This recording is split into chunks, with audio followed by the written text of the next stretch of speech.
Assalamualaikum semuanya. Semoga kalian semua dalam keadaan sehat dan dilancarkan rezekinya. Amin ya robbal alamin.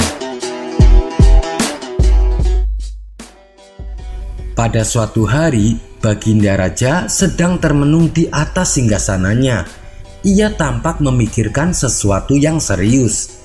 Kemudian salah satu menteri istana menghampiri dan bertanya kepadanya, "Ampun Paduka yang mulia, hamba perhatikan sepertinya Paduka sedang gelisah. Apa yang sedang Paduka pikirkan?" Baginda Raja menjawab, "Aku memikirkan bagaimana nasib kerajaanku kelak setelah aku tiada. Apakah akan tetap berjaya seperti saat ini atau malah sebaliknya? Andaikan aku seperti Nabi Daud dan Nabi Sulaiman bisa memimpin kerajaan sampai di usia tua." Sang menteri membalas, "Paduka yang mulia, hamba selalu mendoakan Paduka agar Paduka diberi umur panjang dan bisa memimpin kerajaan ini sampai tua." Baginda Raja kemudian bertanya, "Apakah kau tahu rahasia agar umur panjang?" Mendengar pertanyaan tersebut, sang menteri sempat merasa heran. "Paduka ingin berumur panjang seperti Nabi Khidir?" tanya sang menteri. "Kalaupun bisa, tentu saja aku mau. Tapi apa kamu tahu rahasianya?" jawab Baginda Raja. "Maaf Paduka yang mulia, kalau soal itu hamba tidak tahu. Kenapa tidak tanyakan saja pada para cendekiawan?" kata sang menteri menyarankan. Ternyata usulan tersebut disambut gembira oleh Baginda Raja. Ia pun segera perintahkan beberapa pengawal untuk mengundang para cendekiawan di kota Baghdad. Ketika para tamu undangan telah datang, salah satu menteri berkata kepada Baginda Raja, "Maaf Paduka yang mulia, tapi Paduka telah melewatkan satu orang untuk diundang." Baginda Raja bertanya, "Oh ya, siapa itu?" "Abu Nawas Paduka yang mulia, sekaligus untuk menguji seberapa cerdas dan cerdiknya mereka bila diadu dengan Abu Nawas," jawab sang menteri. "Benar juga katamu. Baiklah, panggil dia kemari secepatnya." Kemudian diundanglah Abu Nawas untuk ikut dalam pertemuan tersebut. Singkat cerita, setelah semuanya telah berkumpul, Baginda Raja mulai membuka percakapan. "Aku ingin dengar pendapat dari kalian masing-masing. Apa rahasianya agar umur panjang?" tanya Baginda Raja. Cendekiawan pertama menjawab, "Paduka harus rajin berolahraga dan mengkonsumsi makan-makanan yang bergizi. Dengan begitu, bukan hanya umur Paduka yang panjang, tapi tubuh Paduka akan selalu sehat dan kuat." Baginda Raja membalas, "Aku tidak yakin. Nyatanya banyak orang sehat yang mati di usia muda. Aku rasa pendapatmu kurang tepat." Kemudian giliran cendekiawan kedua memberikan pendapatnya. "Paduka yang mulia harus rajin bersedekah, karena dengan bersedekah bisa membuat umur menjadi panjang dan menghindarkan Paduka dari penyakit," kata cendekiawan kedua memberitahu. "Itu benar, tapi ada juga orang yang rajin sedekah meninggal di usia muda," jawab Baginda Raja. "Itu kan karena sudah takdirnya Paduka. Ajal manusia siapa yang tahu?" ujar cendekiawan coba membela diri.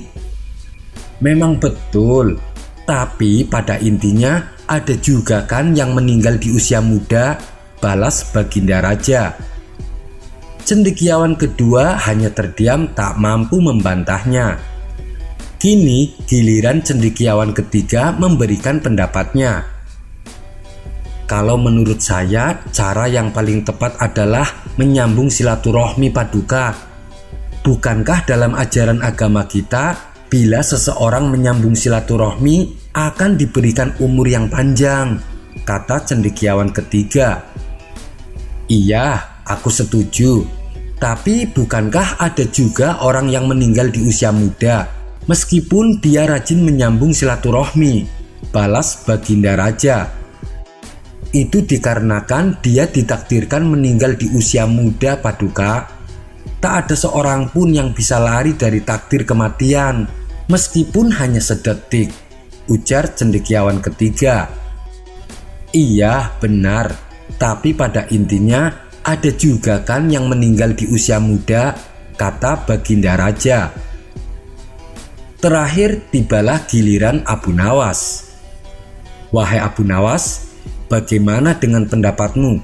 Apa rahasianya agar umur panjang? Tanya Baginda Raja. Itu mudah, Paduka yang mulia. Rahasianya hanya satu. Bahkan Paduka bisa berumur panjang seperti Nabi Khidir, jawab Abu Nawas. Benarkah? Beritahu aku, apa rahasianya? Desak Baginda Raja tak sabar. Rahasianya adalah jangan mati. Bila seseorang bisa menerapkan hal itu, dia akan hidup kekal, kata Abu Nawas. Tapi bagaimana bila ternyata dia meninggal di usia muda? Tanya Baginda Raja. Berarti dia tidak menerapkan hal tersebut, makanya dia mati. Coba kalau dia jangan mati, pasti dia akan tetap hidup, jelas Abu Nawas. Mendengar penjelasan Abu Nawas, Baginda Raja tertawa terbahak-bahak. Meskipun jawabannya sangat konyol, namun Baginda Raja tak bisa membantahnya. Itulah kecerdikan Abu Nawas dalam memainkan kata-kata. Kisah selanjutnya. Dikisahkan ada orang asing datang ke istana menemui Baginda Raja. Ia mengaku sebagai ahli perbintangan. Di hadapan raja dan para menteri istana, ia membual tentang ramalan yang bakalan terjadi sesuai dengan ilmu perbintangan yang dia kuasai. Saking takjubnya mendengar penuturannya, Baginda Raja mempersilahkan orang asing itu untuk duduk di sebelah Abu Nawas dan para menteri. Dasar pembual, aku sama sekali tidak percaya omongannya, kata Abu Nawas dalam hati. Lalu iseng-iseng Abu Nawas bertanya kepadanya, dapatkah kau sebutkan siapa orang yang duduk di sebelahmu? Tanya Abu Nawas. Aku tidak tahu, jawab orang tersebut. Orang di sebelahmu saja kau tidak tahu, lalu bagaimana kau bisa menceritakan tentang bintang-bintang yang jauh di langit sana? Celetuk Abu Nawas. Orang itu pun terdiam mendengar perkataan Abu Nawas. Dia pasti yang bernama Abu Nawas. Kalau aku berlama-lama di sini, aku akan semakin dipermalukan olehnya, pikir orang asing tersebut. Ia pun segera pergi meninggalkan istana. Kisah selanjutnya adalah makan keju. Dikisahkan ada sahabat Abu Nawas yang hidup dalam kemiskinan. Sehari kadang makan, sehari kadang puasa. Itu dikarenakan di rumahnya tak ada persediaan makanan. Meskipun demikian, ia tak mengharap belas kasihan orang lain. Ia tak ingin orang tahu tentang keadaannya. Suatu hari ia merasakan lapar, tapi di rumah tidak ada makanan sama sekali. Untunglah, ternyata masih ada sepotong roti dan keju. Ia pun langsung memakannya. Saat ia makan, serpihan keju kecil menempel di janggutnya tanpa ia sadari. Setelah menyantap habis roti dan keju tersebut, ia masih merasakan lapar karena potongan roti yang ia makan ukurannya lumayan kecil. Tidak berapa lama, tiba-tiba datang Abu Nawas ke rumahnya. Ia pun membukakan pintu dan mempersilahkan Abu Nawas masuk. Hei kawan, ayo kita makan, ajak Abu Nawas. Terima kasih Abu Nawas, alhamdulillah barusan aku sudah makan, balasnya. Apa yang kau makan? Tanya Abu Nawas. Hari ini aku makan daging burung dara, jawabnya berpura-pura. Abu Nawas tahu kalau kawannya itu berkata bohong. untuk menutupi keadaan dirinya. Sekilas Abu Nawas melihat sisa keju kecil yang menempel di janggut kawannya. "Sebenarnya aku sudah tahu kalau kamu barusan saja makan daging burung dara," ujar Abu Nawas. "Bagaimana kau bisa tahu?" tanya kawannya penasaran. "Karena aku melihat kotoran burung dara di jenggotmu," celetuk Abu Nawas. Mendengar hal itu, kawan Abu Nawas segera memegangi jenggotnya. Ia pun menemukan potongan keju kecil yang menempel di jenggotnya. Menyadari dirinya ketahuan berbohong, keduanya pun tertawa terpingkal-pingkal. Kemudian Abu Nawas memberikan uang kepada kawannya itu. "Abu Nawas, uang yang kau berikan terlalu banyak. Jangan berlebihan seperti ini. Aku tidak mau menerimanya," tolak kawannya. "Terimalah, ini hanya separuh dari hadiah yang aku dapatkan dari Baginda Raja," desak Abu Nawas. Kawannya itu pun mengucapkan syukur kepada Allah dan tak lupa berterima kasih kepada Abu Nawas. Kisah selanjutnya, Abu Nawas dan Baginda Raja pergi berburu. Suatu hari, Baginda Raja dan rombongan istana pergi berburu ke sebuah hutan. Tak lupa Abu Nawas diajak ikut serta. Setelah sampai di hutan tujuan, tiba-tiba melintas seekor rusa di hadapan Baginda Raja. Tak ingin membuang kesempatan emas tersebut, Baginda Raja langsung mengambil anak panah dan membidiknya ke arah rusa. Tapi saat anak panah dilesatkan, ternyata tidak mengenai sasaran. "Bagus, hebat sekali," teriak Abu Nawas. Mendengar hal itu, Baginda Raja langsung emosi. "Hei Abu Nawas, kau mengejekku," bentak Baginda Raja.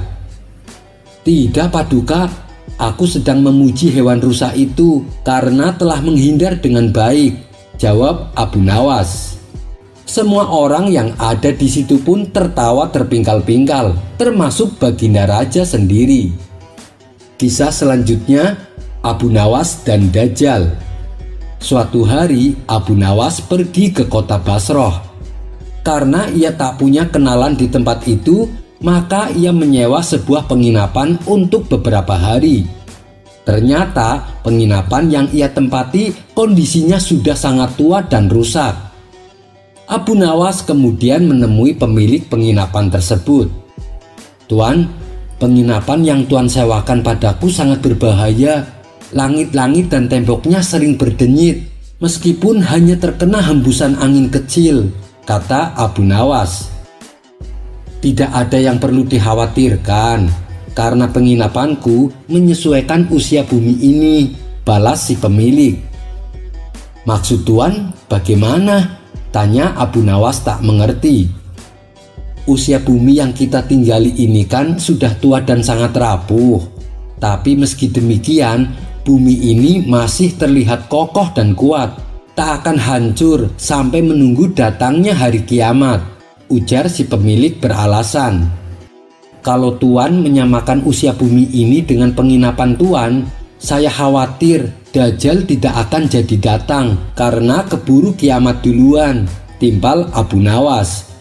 Abu Nawas pun pergi berlalu dan mencari penginapan yang lebih layak. Kisah selanjutnya, Abu Nawas yang terkenal cerdik juga terkenal dengan sifat dermawannya.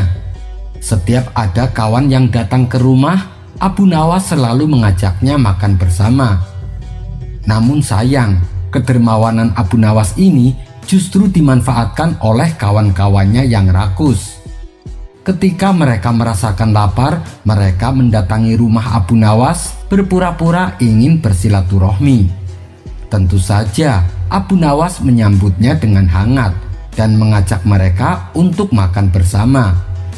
Semakin hari, semakin banyak kawan yang datang, sehingga membuat Abu Nawas mulai menyadari kalau dirinya hanya dimanfaatkan. Hingga akhirnya muncullah sebuah ide untuk mengerjai mereka. Suatu hari, saat kawan-kawan Abu Nawas datang, ia segera pergi ke belakang rumah. Sementara mereka menunggu di ruang tamu. Kemudian Abu Nawas memasukkan beberapa batu ke dalam panci dan dimasaknya di atas tungku. "Dia pasti sedang masak makanan yang lezat," bisik salah satu dari mereka. "Kalau setiap hari seperti ini, kita bisa makan gratis selamanya," timpal lainnya. Tidak berapa lama kemudian, Abu Nawas datang dengan membawa nampan dan diletakkan di atas meja. Lalu saat salah satu dari mereka membuka nampan tersebut, ternyata isinya air kuah bercampur batu. Mereka pun heran dan bertanya kepada Abu Nawas, "Isinya kok batu, Abu Nawas?" Abu Nawas membalasnya dengan berkata bahwa kehadiran dan persahabatan adalah yang paling utama, bukan makanan. Kisah selanjutnya adalah Abu Nawas dan pohon yang bisa berbicara. Karena seringnya membongkar kasus penipuan, membuat komandan prajurit mendapat penghargaan dari Baginda Raja. Dan berkat sepak terjang sang komandan, maraknya kasus penipuan berangsur-angsur menurun. Saat prosesi pemberian penghargaan berlangsung, Baginda Raja berkata, "Kamu hebat, tidak salah aku mengangkatmu sebagai komandan," puji Baginda Raja. Ia pun memberikan hadiah 50.000 dinar sebagai penghargaan atas jasa sang komandan. "Cara apa yang kau gunakan sehingga bisa dengan cepat memberantas banyaknya kasus penipuan?" tanya Baginda Raja. Dengan sombongnya, sang komandan menjawab, "Itu mudah saja, Paduka. Saya sudah tahu berbagai macam trik tipuan, makanya dengan mudah saya tuntaskan. Saya ini orang yang tidak bisa ditipu, Paduka." Baginda Raja pun memuji kinerjanya sebagai komandan prajurit yang berprestasi. Sementara Abu Nawas yang juga hadir berkata di hadapan Baginda Raja, "Pekerjaan seperti itu menurut saya sangat mudah dan tidak berat." Perkataan Abu Nawas ini membuat sang komandan merasa tersinggung. "Hei Abu Nawas, kau berkata demikian karena kau tidak bisa menipuku," ujar sang komandan. "Kamu mungkin bisa menipu semua orang, bahkan kepada Paduka yang mulia. Tapi ketahuilah, kau tidak akan bisa menipuku," kata sang komandan melanjutkan. "Sayang sekali, aku tak bisa meninggalkan istana begitu saja. Kalau tidak, tentu pasti aku akan bisa menipumu dengan sebuah pohon yang bisa berbicara," timpal Abu Nawas. "Mana ada pohon bisa berbicara? Kamu jangan menghayal, Abu Nawas," balas sang komandan. "Aku bisa membuktikannya dengan membawa pohon itu kemari," sahut Abu Nawas. "Ayo kita buktikan, aku tunggu di sini. Pergilah dan ambil pohon itu, lalu kembalilah kemari," balas sang komandan tidak terima. Kemudian Abu Nawas bertanya kepada Baginda Raja, "Bagaimana Paduka? Apakah Paduka mengizinkan saya untuk pergi sebentar untuk mengambil pohon yang bisa berbicara?" Baginda Raja menjawab, "Silahkan Abu Nawas, pergilah dan ambillah pohon itu." Setelah mendapat izin dari Baginda Raja, Abu Nawas pun berkata, "Baiklah, wahai komandan, tunggulah aku di sini. Aku akan segera kembali dengan membawa pohon yang bisa berbicara," tutur Abu Nawas. Maka pergilah Abu Nawas meninggalkan istana. Namun setelah 1 jam 2 jam berlalu, Abu Nawas tak kunjung datang. Sampai waktu malam tiba, sang komandan masih menunggu, tapi Abu Nawas tak datang juga. Karena dirasa Abu Nawas tidak akan datang, sang komandan berkata kepada Baginda Raja, "Sepertinya Abu Nawas tidak berani datang, Paduka. Dia pasti takut karena ketahuan bohongnya. Kalau dia berani, pasti dia sudah datang dan membuktikan ucapannya," kata sang komandan merasa bangga. Baginda Raja justru tertawa mendengar pengakuan komandan istana. "Ampun Paduka yang mulia, kenapa Paduka malah tertawa?" tanya sang komandan merasa heran. "Abu Nawas tidak datang bukan karena takut ketahuan berbohong, tapi ia justru telah berhasil menipumu, balas Baginda Raja sambil tertawa. Maksud Paduka? Tanya sang komandan tak mengerti. Kamu menunggu di sini sampai larut malam, padahal Abu Nawas tidak akan datang. Bukankah itu berarti Abu Nawas telah berhasil menipumu? Tutur Baginda Raja. Seketika sang komandan mulai menyadari. Ia pun merasa malu karena telah menyombongkan dirinya. Ini baru pertama kali orang gila telah memperdayaiku, gerutu sang komandan. Tawa Baginda Raja pun kembali pecah. Ia tak henti-hentinya tertawa sambil memegangi perutnya. Kisah selanjutnya, Abu Nawas dan buku filsafat. Abu Nawas yang terkenal sebagai penyair juga dikenal sebagai ahli filsafat. Itu terbukti saat dirinya sering menang debat melawan para ahli filsafat di seantero kota Baghdad. Dari situlah orang-orang menganggap bila Abu Nawas sering membaca buku-buku tentang masalah filsafat. Suatu hari diadakan sebuah pertemuan yang dihadiri oleh seluruh para ahli filsafat sekota Baghdad. Tak lupa Abu Nawas juga diundang di pertemuan tersebut. Sesampainya di sana dan hendak masuk ke ruangan, ia melihat banyak sekali sepatu di teras. Dan karena pernah sekali sepatunya dicuri, Abu Nawas khawatir kejadian itu terulang. Sehingga ia membungkus sepatunya dengan sapu tangan dan menyembunyikannya di balik jubahnya. Ketika masuk ke dalam ruangan, ia duduk di pojokan.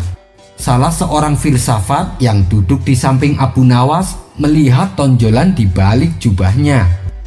Abu Nawas pasti membawa buku filsafat yang sangat berharga. Dia sengaja menyembunyikannya agar tidak diketahui, pikir orang tersebut. Karena penasaran, ia pun bertanya kepada Abu Nawas. Tampaknya ada buku berharga di balik jubahmu. Abu Nawas menjawab, iya, ini buku filsafat. Di mana kau mendapatkannya? Tanya orang itu. Aku membelinya dari seorang tukang sepatu, jawab Abu Nawas.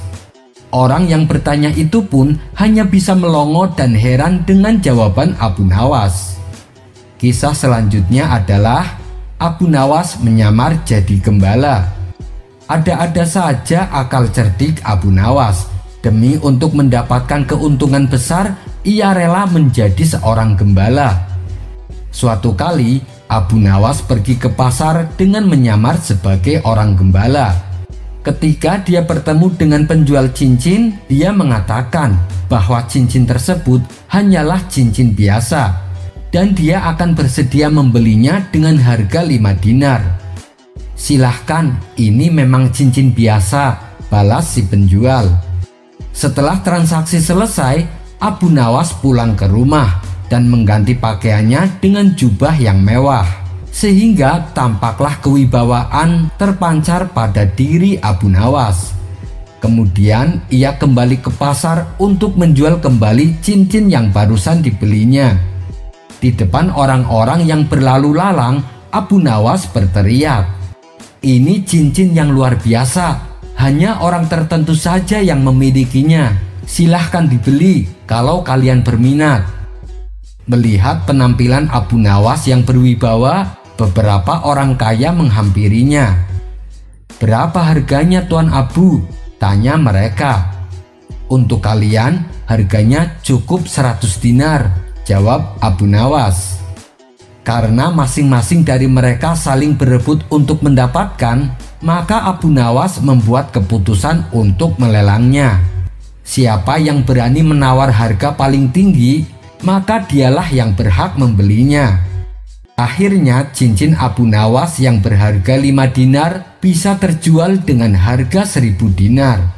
Kisah selanjutnya adalah Abu Nawas melukis Baginda Raja. Abu Nawas yang beberapa kali menang lomba melukis diundang datang ke istana. "Hai Abu Nawas, saya dengar kabar ternyata kamu bisa melukis juga," tanya Baginda Raja.